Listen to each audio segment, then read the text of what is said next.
บุกเลยยังนะบอกแล้วบอกงูอีพ่อแต่งูเลยจ้ะนะเขาอึไปเลย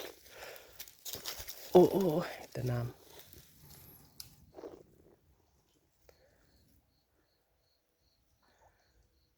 ป่วยน้อย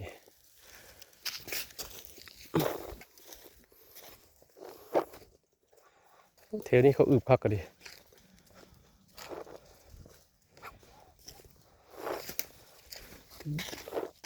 เก่งเบ็ดจะซื้อดอกไม่ลงแห่หรอกสุดหวยเลยไงหวยตัวนี้ไปข้างในปะ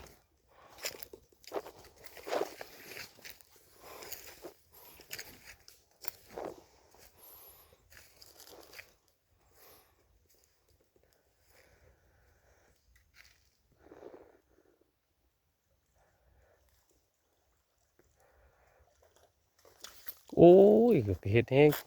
ตรมันหากระคาบใบพัดมันเสียคาบใบพัดมันเสียกี่ดิโมเมนต์เนาะขาบเหงื่อไม่ได้หรอกเหงื่อนี่เจ้านะ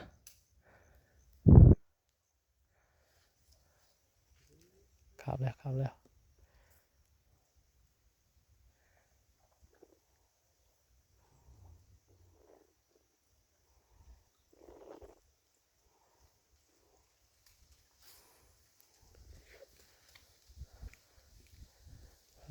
ลากมา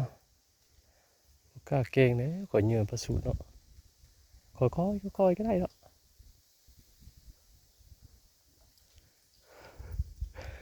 มันขาบใบเลยจนเหยาะ